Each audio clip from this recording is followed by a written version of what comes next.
Welcome to US Briefing.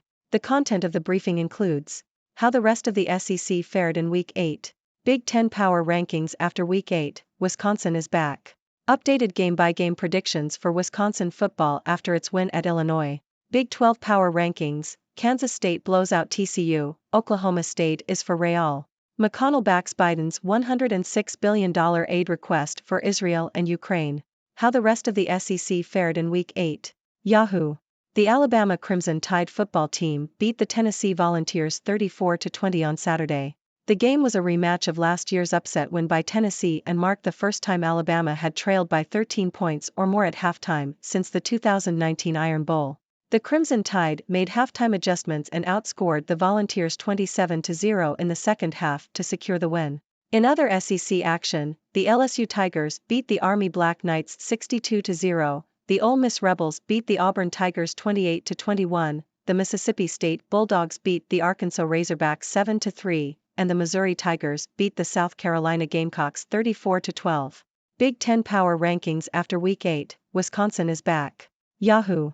The Big Ten Conference Power Rankings have been updated following Week 8 of the college football season. The rankings are as follows: Indiana, Northwestern, Michigan State, Illinois, Purdue, Nebraska, Minnesota, Rutgers, Iowa, Wisconsin, Maryland, Penn State, Ohio State, and Michigan. Indiana is ranked at the bottom of the list with a 2-5 overall record and a 0-4 record in conference play. The Hoosiers suffered a 31-14 loss to Rutgers in Week 8. Northwestern is ranked second to last with a 3-4 overall record and a 1-3 record in conference play. The Wildcats lost 17-9 to Nebraska in Week 8. Michigan State is ranked 12th with a 2-5 overall record and a 0-4 record in conference play. The Spartans were shut out by Michigan in a 49-0 loss in Week 8. Illinois dropped one spot to number 10 with a 3-5 overall record and a 1-4 record in conference play. The Fighting Illini lost 25-21 to Wisconsin in Week 8. Purdue moved up one spot to number 11 with a 2-5 overall record and a 1-3 record in conference play. The Boilermakers had a bye in Week 8. Nebraska dropped one spot to number 8 with a 4-3 overall record and a 2-2 record in conference play. The Cornhuskers defeated Northwestern 17-9 in Week 8. Minnesota moved up one spot to number 9 with a 4-3 overall record and a 2-2 record in conference play. The Golden Gophers defeated Iowa 12-10 in Week 8. Rutgers remained at number 7 with a 6-2 overall record and a 3-2 record in conference play. The Scarlet Knights defeated Indiana 31-14 in Week 8. Iowa dropped 2 spots to number 6 with a 6-2 overall record and a 3-2 record in conference play. The Hawkeyes lost 12-10 to Minnesota in Week 8. Wisconsin moved up one spot to number 5 with a 5-2 overall record and a 3-1 record in conference play.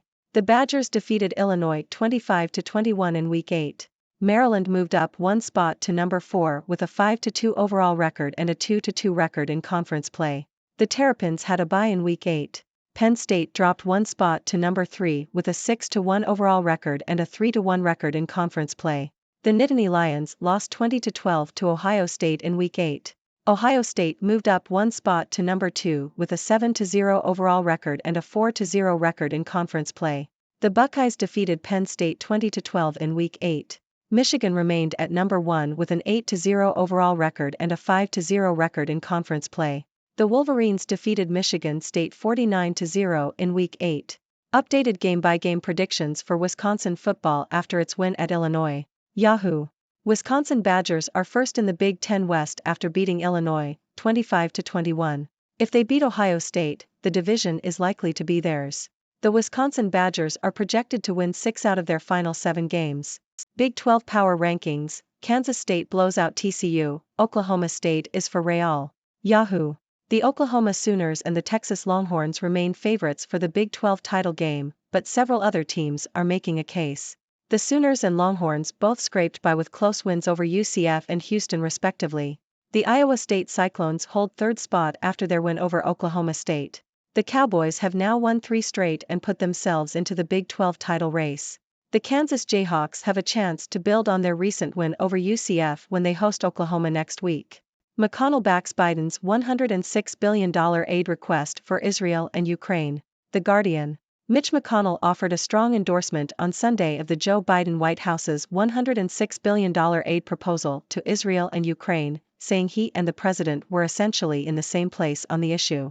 McConnell, the powerful Republican leader in the Senate, also rebuffed some of his GOP colleagues in the Senate who have called for a package separating assistance for the two countries, saying it would be a mistake during an interview on CBS's Face the Nation.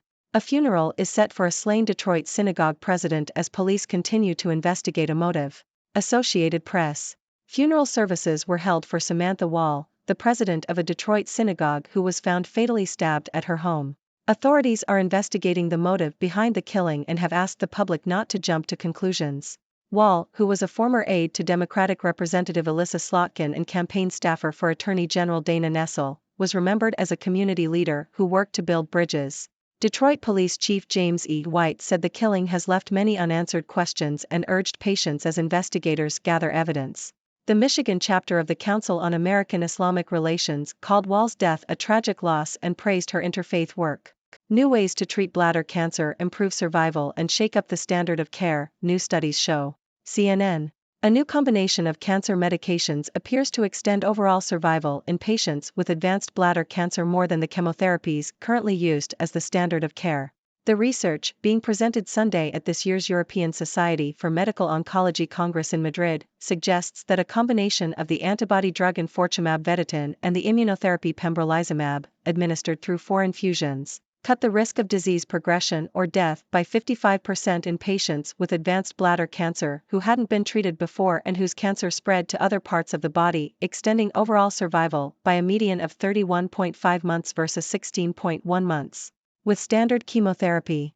This is one of several new studies exploring ways to improve how bladder cancer is treated.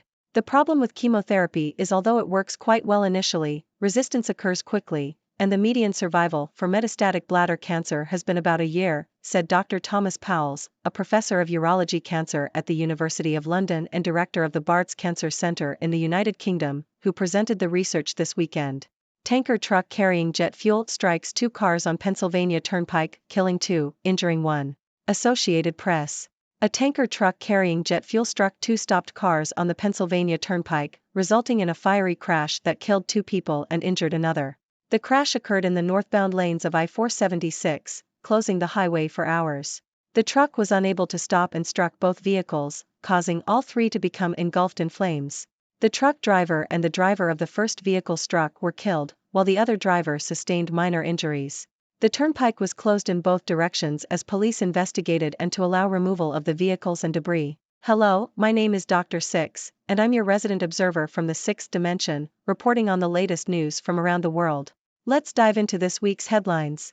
In SEC football action, the Alabama Crimson Tide made a strong comeback to defeat the Tennessee Volunteers. It was a rematch of last year's upset win by Tennessee, but Alabama showed their resilience by outscoring their opponents 27-0 in the second half. Meanwhile, other SEC teams like LSU, Ole Miss, Mississippi State, and Missouri also secured victories. Over in the Big Ten, the power rankings have been updated. Wisconsin is making a comeback with their win against Illinois, and they are now leading the Big Ten West Division. However, Indiana and Northwestern find themselves at the bottom of the rankings with struggling records. Moving on to the Big 12, the Oklahoma Sooners and Texas Longhorns remain the favorites for the conference title game.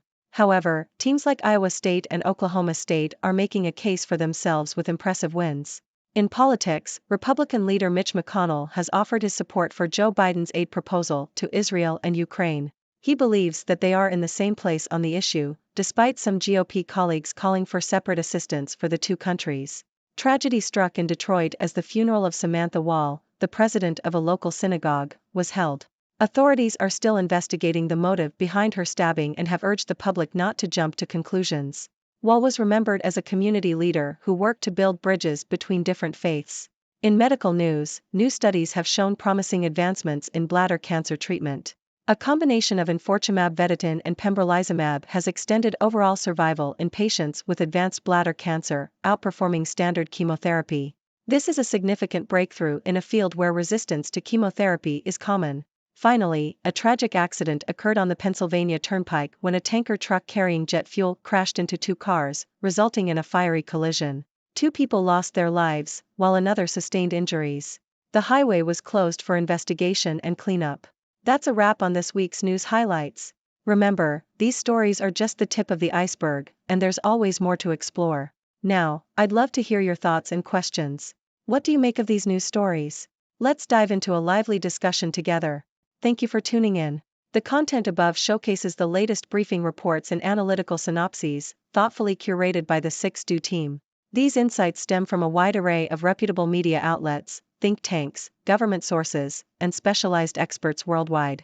We encourage you to explore these sources for a comprehensive perspective. Keep in mind that while the content may not always align with the official standpoint of 6Do Brief, it's not meant to be taken as absolute directives for decision making. Comprising seasoned media professionals, learned scholars, and accomplished scientists, the 6Do team embodies a trailblazing, fully independent media entity. To customize 6Do Brief to meet your professional needs, you have the option to subscribe to a diverse array of briefings on our website, 6dobrief.com. Regardless of your location, you can conveniently receive 6Do Brief via email.